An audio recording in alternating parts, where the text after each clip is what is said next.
ఆంధ్ర తెలంగాణలో తక్కువ ఫీజులతో high quality results ఇస్తున్న ఏకైక సంస్థ తిరుమల్ ఐఏఎస్ ఇన్స్టిట్యూట్. మస్తన్ సాయిలీలలో ఒక్కొక్కటిగా బయటపడుతున్నాయి. మనిషి అన్నవాడు ఇంత నీచంగా ఉంటాడా అన్నట్టు ఆయన వ్యవహారం ఉంది.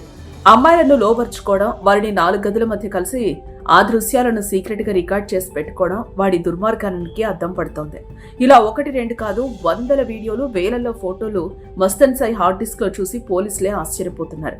చివరికి అతడి భార్య వీడియోలు కూడా హార్డ్ డిస్క్ లో ఉన్నాయి.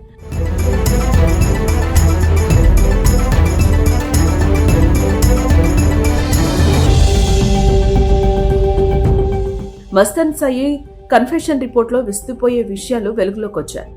ఏపీలోని గుంటూరు జిల్లా నల్లచెరువుకి చెందిన మస్తన్ సాయి ఇంజనీరింగ్ చేసి హైదరాబాద్ లో సాఫ్ట్వేర్ ఉద్యోగం చేశాడు. బీటెక్ చదివే సమయంలోనే డ్రగ్స్ కు అలవాటు పడ్డాడు. అప్పటి నుంచే డ్రగ్స్ సరఫరాదారులతో సంబంధాలు పెట్టుకున్నట్లుగా తెలుస్తోంది. ఈ నేపథ్యంలో గుంటూరు, హైదరాబాద్ మధ్య తిరుగుతూ సినీ పరిశ్రమకు చెందిన వారిని పరిచయం చేసుకున్నాడు. మస్తన్ సాయిపై 2023 సెప్టెంబర్లో రాజేంద్ర నగర్ ఎస్ఓటీ మోకిలా పోలీసులు డ్రగ్స్ విక్రయిస్తున్న కేసులో అరెస్టు చేశారు. అప్పట్లో ఈ కేసు సంచలనం రేపింది. ఆ కేసులో మస్తన్ సాయి A4 గా ఉన్నాడు. ఇటీవల అతడిపై విజయవాడకు చెందిన లావణ్య ఫిర్యాదు చేయగా పోలీసులు అదుపులోకి తీసుకుని విచారణ జరుపుతున్నారు.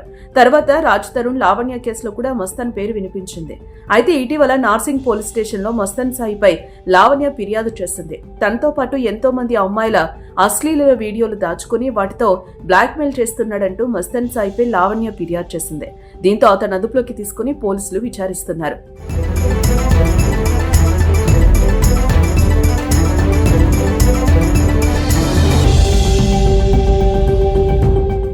మస్తన్ సాయి ముందే హార్డ్ డిస్క్ ఓపెన్ చేసి అందులో వీడియోలను చూపించి వివరాలు రాబట్టారు. ఆ హార్డ్ డిస్క్ లో మొత్తం 499 వీడియోలుండగా అందులో సగం అశ్లీల వీడియోలే. 6 యువతులు వీడియో కాల్స్ మాట్లాడినప్పుడు వారికి తెలియకుండా స్క్రీన్ రికార్డింగ్ కూడా చేశారు.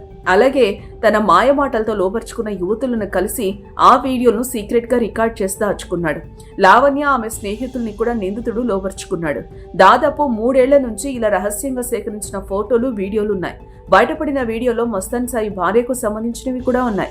వీడియోలతో పాటు మొత్తం 2500కు పైగా ఫోటోలు, 734 ఆడియో రికార్డింగ్స్ ను పోలీసులు గుర్తించారు. ఎక్కువగా లావణ్యకు సంబంధించిన ఫైల్స్ ఉన్నట్టు పోలీసులు తెలిపారు. ఇతరుల ఫోన్లను హ్యాక్ చేసే సాఫ్ట్వేర్ కూడా అతడి హార్డ్ డిస్క్ లో ఉన్నట్టు గుర్తించారు. అయితే డ్రగ్స్ పై మాత్రం మస్తన్ సాయి నోరు మెదపినట్లు తెలుస్తోంది. ఎక్కడి నుంచి డ్రగ్స్ వచ్చాయి, ఎవరెవరికి డ్రగ్స్ ఇచ్చారు అనే ప్రశ్నలకు మస్తన్ సాయి ఎలాంటి సమాధానం ఇవ్వలేదు.